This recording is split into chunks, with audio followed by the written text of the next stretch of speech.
Good morning to all. Welcome back to once again. एक बार फिर से सभी का आपके इस आरएस सर के यूट्यूब चैनल पर स्वागत है। कैसे हैं आप सब लोग? एक बार जल्दी सी कमेंट बॉक्स में कमेंट करके जल्दी बताएं। देखें, आज हम एक बार फिर से आप सभी के लिए almost one day competitive exam के पॉइंट ऑफ व्यू से जो इम्पोर्टेंट क्वेश्चन जो जीएस के रहते हैं उन पर डिस्कस करने जा रहे हैं। आप एक बार ज़्यादा से ज़्यादा अपने बच्चों के साथ, अपने स्टूडेंट्स के साथ शेयर करें। देखें, जल्दी से जल्दी शेयर कर दीजिए। आज का पहला क्वेश्चन हम लेते हैं। फर्स्ट क्वेश्चन आज का जो है, फर्स्ट क्वेश्चन आप बोर्ड स्क्रीन पर देख पा रहे हैं। जल्दी पढ़िए, देखें क्वेश्चन को। फर्स्ट क्वेश्चन आज का जो है, फर्स्ट क्वेश्चन, निम्नलिखित में से पदार्थ की पांचवी अवस्था क्या है? Which one of the following is the fifth stage of matter? First option आप लोगों के सामने दिख रहा है, प्लाज्मा। सेकेंड ऑप्शन है आइंस्टीन संगणित, आइंस्टीन कंडेंसेट। थर्ड ऑप्शन है बोस आइंस्टीन संगणित और फोर्थ ऑप्शन है न्यूटन आइंस्टीन संगणित। तो इसका सही जवाब क्या होगा? फोर्थ स्टेज, फिफ्थ स्टेज आप लोगों को पूछी गई है। तो आप लोगों को पता है एक सामान्यतः पदार्थ की तीन अवस्थाएं होती है। सबस्टेंस की जो अवस्थाएं होती है वो आप लोगों को पता है तीन अवस्था होती है। बेसिकली तीन अवस्था होती है, जिसमें एक आप लोगों को पता है ठोस, सेकंड वन होता है द्रव और थर्ड वन होता है गैस। और चौथी अवस्था आप लोगों को पता है प्लाज्मा होती है। चौथी अवस्था प्लाज्मा होती है और पांचवी अवस्था होती है बीईसी यानी बोस आइंस्टीन कंडेंसेट। और आप लोगों का इसमें जो पूछा गया है, which one of the following is the fifth stage of matter, यानी पदार्थ की पांचवी अवस्था कौन सी है? तो इसमें आप लोगों का एकदम सही जवाब चला जाएगा बोस आइंस्टीन संगणित। थर्ड वन ऑप्शन एकदम करेक्ट हो जाएगा। नेक्स्ट क्वेश्चन की बात करते हैं। नेक्स्ट क्वेश्चन की बात करते हैं। आप ज़्यादा से ज़्यादा शेयर भी करें, ज़्यादा से ज़्यादा आप शेयर भी करते रहें साथ साथ। नेक्स्ट क्वेश्चन की बात करते हैं।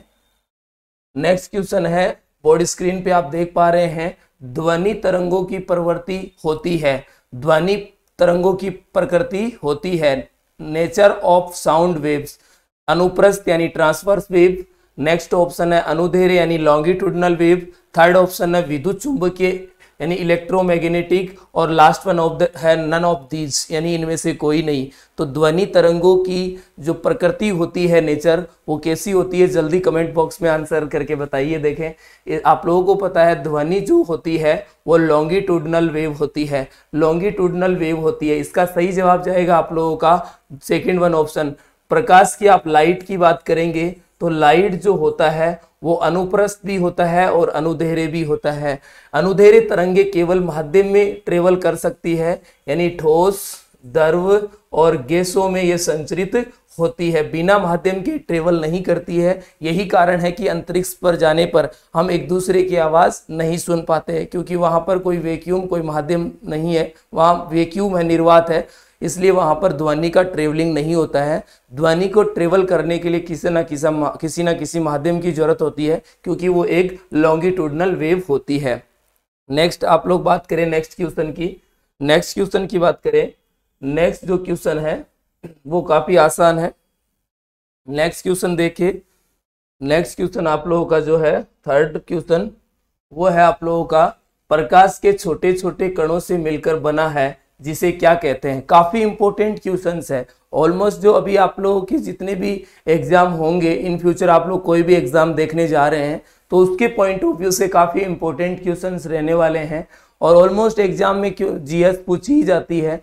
तो ये क्वेश्चन थर्ड नंबर का है, प्रकाश के छोटे छोटे कणों से मिलकर बना है जिसे क्या कहते हैं? Light is made up to tiny particles call is. So first option है परमाणु यानी न्यूक्लियर, सेकंड ऑप्शन है न्यूट्रॉन और थर्ड ऑप्शन है पॉजिट्रॉन और लास्ट वन ऑप्शन है फोटोन। तो इसका सही जवाब जाएगा एकदम फोटोन। फोर्थ वन ऑप्शन एकदम करेक्ट हो जाएगा। परमाणु आप लोगों को पता है परमाणु नहीं होगा, न्यूट्रॉन नहीं होगा, पॉजिट्रॉन नहीं होगा। छोटे छोटे कणों के रूप में होता है प्रकाश, वो जो फोटोन होते हैं। फोटोन का कोई द्रव्यमान नहीं होता बच्चा, ये आप लोगों को ध्यान रखना है। प्रकाश की चाल के बारे में सबसे पहले रोमर साइंटिस्ट ने बताया था। ये चीज भी आप लोगों से पूछा जाता रहता है। प्रकाश सरल और सीधी रेखा में गमन करता है। प्रकाश छोटे छोटे कणों के रूप में होता है। प्रकाश तरंग के रूप में भी होता है। ये कहने वाले साइंटिस्ट हाइगेंस थे। तो आप लोगों को इस चीज का भी ध्यान रखना है। हाइगेंस ने प्रकाश को तरंग के रूप में कहा था। प्रकाश कण के रूप में भी होता है, प्रकाश तरंग के रूप में भी होता है। इसलिए प्रकाश की जो नेचर होती है, प्रकाश की जो नेचर होती है वो द्वैत नेचर होती है, यानी कि वो ड्यूअल नेचर का होता है। इसकी प्रकृति कण की भी है और तरंग की भी है। तो इसका एकदम सही जवाब जाने वाला है फोर्थ वन ऑप्शन, यानी कि उसे फोटोन कहेंगे। नेक्स्ट क्वेश्चन की बात करते हैं। नेक्स्ट क्वेश्चन जो आप लोगों का है fourth one option, fourth question, निम्न तत्वों में से कौन सा युग्म सामान्य ताप पर द्रव होता है? Which one of the following pair element is liquid at normal temperature? तो फर्स्ट ऑप्शन काफी आसान सा क्वेश्चन है और बहुत बार एग्जामों में ये पूछा जाता है, तो आप लोग सही ध्यान से एकदम क्वेश्चन को पढ़ के सही जवाब करने की कोशिश करिएगा। ये वही क्वेश्चन है जो अभी तक आप लोगों के एग्जाम जो हुए हैं उनमें पूछे गए हैं और आगे भी पूरी इससे गुंजाइश बनी रहेगी। तो ध्यान से आंसर करिए बच्चा। गैलियम और ब्रोमीन, यानी कि गैलियम सामान्य ताप पर पूछा जा रहा है, तो सामान्य ताप पर ब्रोमीन तो लिक्विड स्टेज पे पाया जाएगा, लेकिन सामान्य ताप पर गैलियम लिक्विड स्टेज पे नहीं पाया जाता है। ये सामान्य ताप ये रूम टेम्परेचर की बात कर रहा है, यानी रूम टेम्परेचर जो होता है वो आप लोगों को पता है, रूम टेम्परेचर होता है वो 25 डिग्री से 27 डिग्री सेल्सियस रूम टेम्परेचर होता है। अब रूम टेम्परेचर पर आप लोगों को पता है एक धातु ऐसी है जो द्रव अवस्था में रहती है, उसका नाम है आप लोगों को पता है Hg, यानी कि पारा या मरकरी। और सेकंड वन आप लोगों को पता है नॉन मेटल है जिसका नाम है ब्रोमीन। यानी ये दो, एक अधातु है एक धातु है, ये दोनों नॉर्मल टेम्परेचर पर क्या रह सकती है? द्रव अवस्था में रह सकती है कमरे के ताप पर। बाकी जो आपको गैलियम और सीजियम दिख रहा है ये कमरे के टेम्परेचर से अधिक टेम्परेचर पर क्या होता है? द्रव अवस्था में पाई जाती है। यानी रूम टेम्परेचर से अधिक टेम्परेचर पर ये क्या होती है? लिक्विड स्टेज पर आती है। तो कुल मिलाकर कमरे के ताप से अधिक ताप पर पूछा जाए तो सीजियम और गैलियम होगा, लेकिन कमरे के ताप पर या सामान्य ताप पर पूछा जाए तो पारद यानी कि पारा और ब्रोमीन आप लोगों का जवाब एकदम करेक्ट हो जाएगा। तो सेकंड वन ऑप्शन इसमें एकदम करेक्ट जवाब जाएगा दोस्तों। आगे हम नेक्स्ट क्वेश्चन की बात करते हैं। नेक्स्ट क्वेश्चन जो आप लोगों के बीच है 5 नंबर का क्वेश्चन आप लोग बोर्ड स्क्रीन पे पढ़ पा रहे हैं। आप ज्यादा से ज्यादा शेयर भी करिएगा, काफी इंपॉर्टेंट सेशन रहने वाला है। तो रदरफोर्ड का अल्फा प्रकीर्णन प्रयोग निम्नलिखित में से किसकी खोज के लिए उत्तरदायी था? तो Rutherford alpha particle scattering experiment was responsible for the discovery of which of the following? तो आप लोगों के पास सबसे फर्स्ट ऑप्शन है इलेक्ट्रॉन। तो इलेक्ट्रॉन का जो खोज किया था वो तो आप लोगों को पता है जे थॉमसन ने किया था। किसने किया था बच्चा? जे थॉमसन ने किया था। इलेक्ट्रॉन का खोज करने वाला जो साइंटिस्ट था वो कौन था? जे थॉमसन था। तो आप लोगों को ये चीज ध्यान रखना, इलेक्ट्रॉन का खोज किया था वो जे थॉमसन ने किया था। इलेक्ट्रॉन का खोज करने वाला साइंटिस्ट कौन था? इलेक्ट्रॉन का खोज करने वाला था जे थॉमसन। और आप लोगों से पूछा जाए प्रोटॉन का खोज किसने किया था? तो प्रोटॉन का खोज करने वाला था गोल्डस्टीन। प्रोटॉन की खोज किसने करी थी? गोल्डस्टीन ने। और आप लोगों से पूछा जाए कि न्यूट्रॉन की खोज किसने किया? तो न्यूट्रॉन की खोज किया था जेम्स चैडविक ने। किसने किया बच्चा? जेम्स चैडविक ने। तो जेम्स चैडविक के द्वारा न्यूट्रॉन की खोज की गई थी और इसका खोज जो किया गया था वो रदरफोर्ड के अल्फा कण के प्रकीर्णन के प्रयोग के द्वारा संभव हुआ। तो इस परमाणु की नाभिक की खोज, एटॉमिक न्यूक्लियस की खोज रदरफोर्ड के अल्फा कण प्रकीर्णन प्रयोग से हुई थी। इसको बच्चा लोग आप लोग एक ट्रिक से भी याद रख सकते हैं, काफी आसान सा ट्रिक होता है। ईट पग नाचे नारद, ईट पग नाचे नारद, ईट पग नाचे नारद। तो इससे आप लोग इन तीनों का खोज याद कर सकते हैं। आसान सा ट्रिक है, इतना हार्ड है नहीं, बस आप लोगों को ये ट्रिक याद रख लेना है। ईट पग नाचे नारद, ई से हो जाएगा इलेक्ट्रॉन, ई से हो जाएगा इलेक्ट्रॉन और टे से हो जाएगा आप लोगों का थॉमसन, यानी कि पूरा नाम जे थॉमसन है। तो इससे आप लोगों का याद हो जाएगा इलेक्ट्रॉन की खोज करने वाले साइंटिस्ट कौन थे? J Thomson. पै से आप लोगों का हो जाएगा प्रोटॉन, पै से आप लोगों का हो जाएगा प्रोटॉन और गै से हो जाएगा गोल्डस्टीन, यानी गोल्डस्टीन साइंटिस्ट ने प्रोटॉन का खोज किया था। न से हो जाएगा न्यूट्रॉन, न से हो जाएगा न्यूट्रॉन और च से हो जाएगा चेडविक। यानी कि आप लोगों को ये ध्यान रखना कि जो न्यूट्रॉन का खोज करने वाले साइंटिस्ट थे वो न्यूट्रॉन थे। ना से हो जाएगा नाभिक, ना से हो जाएगा नाभिक, और नाभिक की जो खोज करने वाले साइंटिस्ट थे रद से हो जाएगा रदरफोर्ड। तो काफी आसान है, इतना हार्ड है नहीं जितना कि हम लोग सोचते हैं, बस जरूरत इतनी सी है कि इंटरेस्ट लेकर पढ़ने की। हम लोग आप लोगों को बेहतर से बेहतर करने की कोशिश करेंगे, लेकिन बशर्ते यह है कि तुम कितना दिमाग लेके इस चीज को देख रहे हो या कितना दिमाग लगा के आप लोग किसी टारगेट के पीछे पड़े हुए हो। आप लोगों को पूरा इंटरेस्ट और स्ट्रेस मुक्त होकर पढ़ाई करना है। दुनिया की कोई ताकत आप लोगों के सिलेक्शन को नहीं रोक सकती, आप लोग उस मुकाम तक पहुंच ही जाएंगे। तो आप लोग बेहतर से बेहतर बनने की कोशिश करिए। अगर मिल जाए नदी तो समुद्र की तलाश करिए। अक्सर देखा है टूट जाते हैं शीशे पत्थर से, ऐसे शीशे की तलाश करिए जिनसे पत्थर ही टूट जाए। तो लगे रहे दोस्तों पूरे जोश के साथ, पूरे जुनून के साथ। इस जोश और जुनून को बिल्कुल भी कम नहीं होने दे, एकदम बरकरार बनाए रखे इसको लास्ट फाइनल सिलेक्शन तक।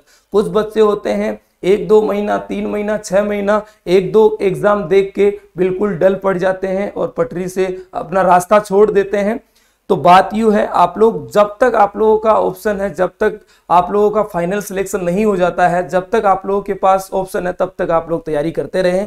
आप लोगों का वो दिन दूर नहीं जिस दिन आप लोगों के मंजिल आप लोगों के हाथ होगी। तो कोई दिक्कत नहीं है, आप लोग पूरे इंटरेस्ट लेकर इन चीज़ों को देखते रहिए। निश्चित तौर से यहाँ से क्वेश्चन आप लोगों के सामने होने वाला है। तो ज़्यादा से ज़्यादा आप लोग इसको शेयर भी कर दें प्लीज़, ज़्यादा से ज़्यादा शेयर करिए। सपोर्ट, आप लोगों का सपोर्ट से हम लोगों को मोटिवेशन होगा और हम आप लोगों को बेहतर से बेहतर कुछ देने की कोशिश करेंगे सर।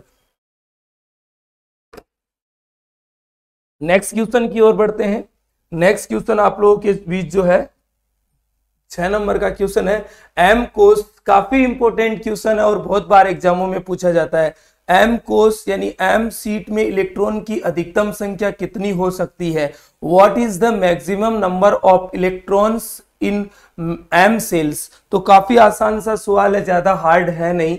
देखिए बच्चा, आप लोगों को पता है किसी भी कक्ष में आपको पता है कि ये नाभिक होती है और नाभिक में न्यूट्रॉन और आप लोगों को पता है प्रोटॉन होते हैं और इलेक्ट्रॉन निश्चित कक्षाओं में चारों ओर चक्कर मार रहे होते हैं। ये आप लोगों को पता है इलेक्ट्रॉन पर क्या होता है, ऋण आवेश होता है और प्रोटॉन पर धन आवेश होता है। तो एक दूसरे की ओर आकर्षण होने के कारण ये इसके चारों ओर चक्कर मारता है। आप लोगों को पता है के, एल, एम और एन ये कक्ष होते हैं। एम कक्ष के लिए पूछ रहा है तो किसी भी कक्ष में या सेल में आप लोगों को पता होगा मैक्सिमम जो इलेक्ट्रॉन होते हैं उनके लिए एक शर्त होती है 2n स्क्वायर, 2n स्क्वायर। तो आप लोगों को पता है कि m कौन सा, n बराबर क्या है, n की संख्या बराबर 3, नंबर ऑफ सेल यानी कक्ष की संख्या आप लोगों के पास है 3।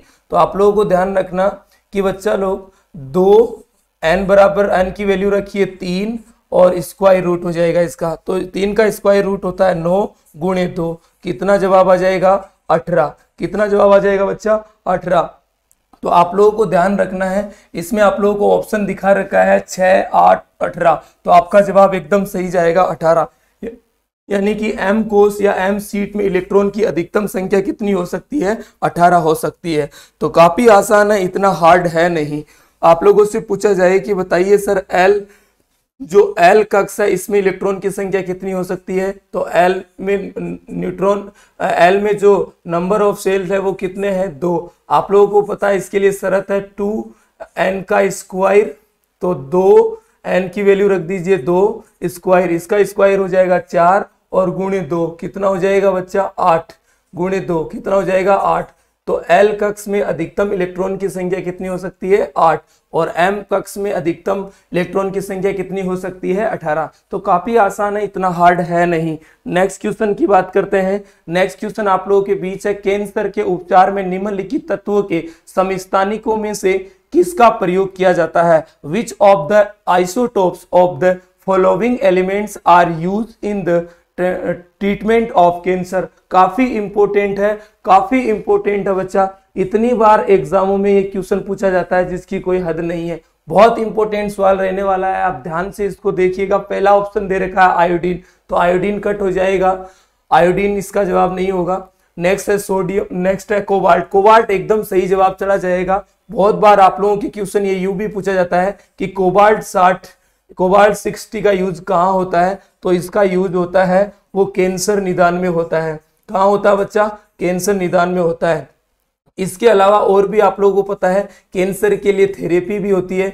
कैंसर के लिए 2 थेरेपी होती है, जिसमें आप लोगों को पता है एक होता है रेडियोथेरेपी, एक तो होता है रेडियोथेरेपी और एक होता है आप लोगों का कीमोथेरेपी, एक होता है कीमोथेरेपी। तो रेडियोथेरेपी और कीमोथेरेपी कैंसर के निदान के लिए दिया जाता है। इसी के साथ आप लोगों को और ध्यान रखना कि कैंसर के लिए विटामिन पूछा जाए तो कैंसर रोधी जो विटामिन होता है वो आप लोगों का B17 होता है, और B17 को हम लोग बोलते हैं अमीगोलिन। क्या बोलते हैं बच्चा? अमीगोलिन। तो अमीगोलिन जो होता है ये तरबूज के बीज में पाया जाता है। इट मीन्स जो तरबूज के जो बीज होते हैं वो कैंसर रोधी होते हैं। ये चीज भी आप लोगों को ध्यान रखना है, काफी इंपॉर्टेंट है। नेक्स्ट क्वेश्चन की बात करते हैं। नेक्स्ट क्वेश्चन जो आप लोगों के बीच है 8 नंबर का क्वेश्चन, बहुत ही इंपॉर्टेंट और IMP है। ध्यान से आप लोग क्वेश्चन को पढ़िए, काफी इंपॉर्टेंट है। इस्पात और लोहे को जंग लगने पर उसे बचाया जाता है, तो निम्नलिखित में से किस धातु की पतली परत चढ़ाई जाती है? यानी लोहे को जंग से बचाने के लिए उस पर पतले जस्ते की हम परत बिठाते हैं, जिसको हम जिंक या जेडन भी कहते हैं। जस्ते की परत बिठाने की क्रिया को आप लोग जस्तीकरण कह सकते हैं। क्या कहेंगे बच्चा? जस्तीकरण। और इसको हम गैल्वेनाइजेशन भी कह सकते हैं, गैल्वेनीकरण भी बोल सकते हैं, या फिर इसको आप लोग यसद लेपन भी कहते हैं। क्या कहते हैं बच्चा? यसद लेपन भी कहा जाता है। तो लोहे को जंग से बचाने के लिए उस पर जेडन यानी कि जस्ते की परत बिठाई जाती है। काफी आसान है, इतना हार्ड है नहीं। तो नेक्स्ट हम आप लोगों के पास क्वेश्चन लेकर आए हैं, उस क्वेश्चन को पढ़िए। सिनेबार निम्नलिखित में से किसका आयतक है? यह आप लोगों के एग्जाम में पूछा गया ही सवाल है। सिनेबार इज ऑन और of which of the following, यानी सिनेबार निम्नलिखित में से किसका आयतक होता है? जैसे आयतक वो होते हैं वे खनिज जिनसे धातुओं को हम सस्ते में प्राप्त कर सकते हैं, वो उस धातु के आयतक कहलाते हैं। जैसे कि अब आप लोगों से पूछा गया है कि जैसे लोहे के लिए हेमेटाइट, सीडेराइट होते हैं। बॉक्साइड आप लोगों को पता है किसका होता है? एल्यूमिनियम का होता है। वैसे ही सिनेबार जो होता है वो आप लोगों के पारद यानी कि मरकरी, Hg का जो होता है वो क्या है? सिनेबार आयसक होता है। तो काफी इंपॉर्टेंट है। नेक्स्ट क्वेश्चन की आप लोगों से बात करते हैं। नेक्स्ट है टिंडल प्रभाव निम्नलिखित में से कौन सी परिघटना है? Which of the following is the Tyndall effect? कोलॉइडी कणों द्वारा प्रकाश का प्रकीर्णन। नेक्स्ट ऑप्शन है कोलॉइडी कणों द्वारा प्रकाश का अपवर्तन। थर्ड ऑप्शन है परिक्षेपण, और लास्ट है धूल कणों द्वारा प्रकाश का अपवर्तन। तो इसका एकदम सही जवाब चला जाएगा प्रकीर्णन। प्रकाश के प्रकीर्णन की टिंडल प्रभाव से किसकी परिघटना हुई? तो प्रकीर्णन की, प्रकाश के प्रकीर्णन यानी स्कैटरिंग ऑफ लाइट। काफी आसान से है। नेक्स्ट क्वेश्चन की बात करते हैं। नेक्स्ट क्वेश्चन है निम्नलिखित में से कौन सा ऐप के साथ सम इलेक्ट्रॉनी नहीं है? ऐप के साथ सम इलेक्ट्रॉनी नहीं है, यानी ऐप आप लोगों को पता है ऐप माइनस, ठीक है ना? तो आप लोगों को पता है 9 + 1 = 10, यानी इसमें इलेक्ट्रॉन की संख्या होती है वो 10 होती है। तो आप लोगों को पता है यहाँ ऑक्सीजन माइनस है मतलब ले रहा, प्लस मतलब माइनस मतलब देखो ऑक्सीजन जो होता है वो 8, ऑक्सीजन जो होता है वो कितना है बच्चा? 8 होता है। ऑक्सीजन जो होता है वो कितना होता है? 8। तो ऑक्सीजन 8 है, 8 में देखो +2 कर दो, कितना हो जाएगा? 10। तो ये तो इसके समान हो गया, सम इलेक्ट्रॉन नहीं हो गया। सोडियम कितना होता है? 11। सोडियम कितना होता है बच्चा? 11। 11 प्लस है तो माइनस होगा, मतलब प्लस का मतलब है माइनस, माइनस कर रहा है 1 तो कितना हो जाएगा? 10। मतलब ये भी आप लोगों को पता है किसके? ऐप के सम इलेक्ट्रॉन है, मतलब 10 है। नेक्स्ट आप लोगों से पूछ रहा है नियोन। नियोन में आप लोगों को पता है नो माइनस आप क्या कर देंगे? नो प्लस 1 कर देंगे, कितना हो जाएगा? नो, मतलब ये तो आप लोगों को पता है 9 + 1 कितना हो जाएगा? 10।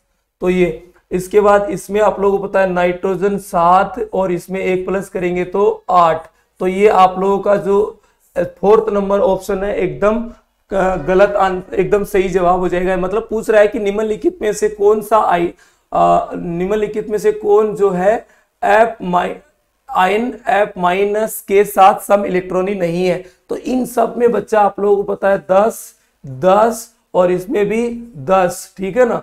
तो इसमें आप लोगों का जो इसमें है वो 8 इलेक्ट्रॉन है। काफी आसान से है, इतने हार्ड है नहीं, लेकिन आप लोगों को ध्यान से एक एक क्वेश्चन को देखना होगा, ठीक है बच्चा। काफी आसान है, इतना हार्ड नहीं है। देखो ये ऑलरेडी 10 ही होता है, आप लोगों को पता है, इस पर 10 होता है।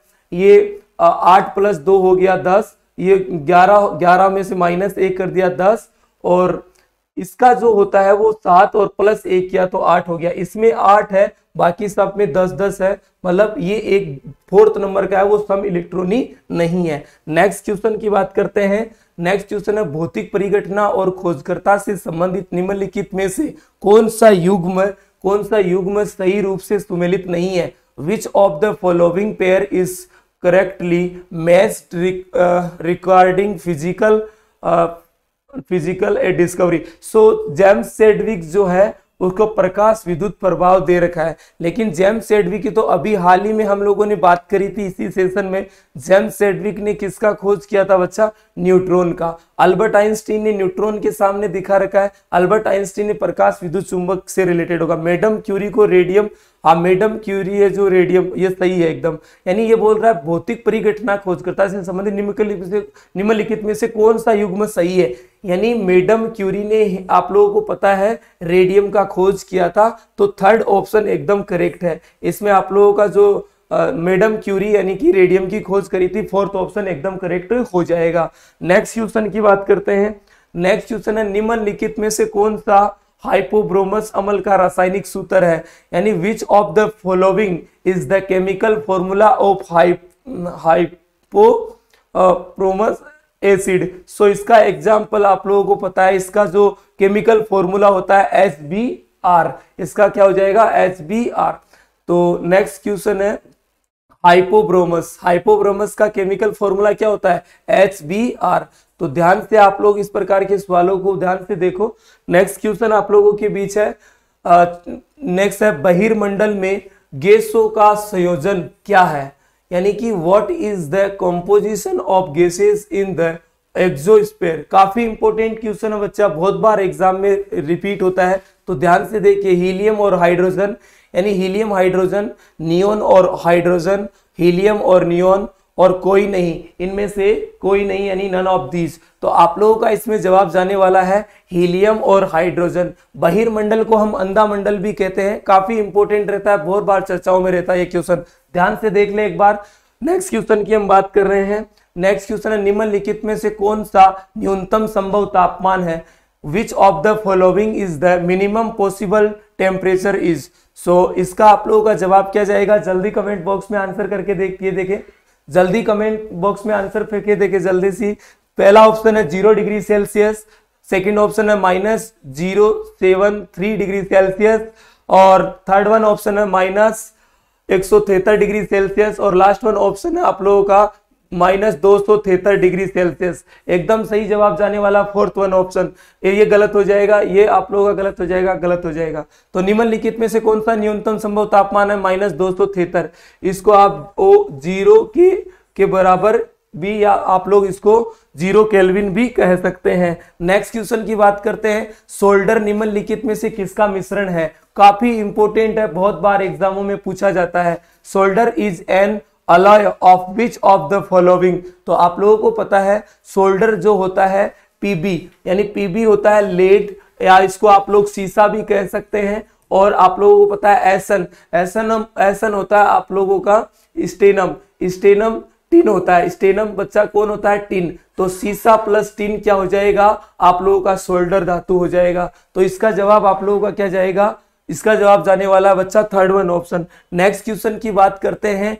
एक फ़ारेनहाइट तापक्रम और दूसरा सेल्सियस तापक्रम के दो तापमापियों में संख्यत किस तापमान पर एक समान होते हैं? नेक्स्ट आप लोग जो इंग्लिश मीडियम वाले बच्चे देख रहे हैं वो पढ़ ले इस क्वेश्चन को। इंग्लिश मीडियम वाले बच्चे देख रहे हैं वो इस क्वेश्चन को पढ़े। At what temperature will to the ये क्या लिख रखा है, पढ़िए आप जल्दी। Meters of one thermometer temperature and the other Celsius temperature have the same temperature, ये है रीडिंग। यानी कि सेल्सियस, कुल मिलाकर कहने का तात्पर्य यह है कि सेल्सियस और जो फ़ारेनहाइट होते हैं वो किस ताप पर समान होते हैं इनका। तो आप लोगों को सिंपल से, आप सब लोगों ने पढ़ रखा होगा या रट रखा होगा, -40 डिग्री सेल्सियस पर बराबर होते हैं कौन बच्चा, सेल्सियस और फ़ारेनहाइट। आप सब लोगों ने एक संबंध इनमें बीच में रिश्ता पढ़ रखा होगा, काफी इंपॉर्टेंट है। सेल्सियस और फ़ारेनहाइट के बीच में जो संबंध या रिश्ता होता है वो होता है C/5 = F-32/9। C/5 = F-32/9, ये सेल्सियस और फ़ारेनहाइट के बीच में रिश्ता होता है। इन आप लोग जैसे कि सेल्सियस बराबर -40 डिग्री से रख दिए, तो आप लोगों का फ़ारेनहाइट का भी -40 डिग्री आना चाहिए, तब तो ठीक है। अब देखो आप लोग वैल्यू रखिए, सेल्सियस का वैल्यू दे रखा है आप लोगों को पता है -40 डिग्री, आप लोग बट्टे में 5 बराबर कितना हो गया, F-32/9। यानी कि आप लोग अब इसको काट दीजिए, 5 से -40 कट जाएगा, -8 बार, -8 9 से गुना हो जाएगा, -72 आ जाएगा।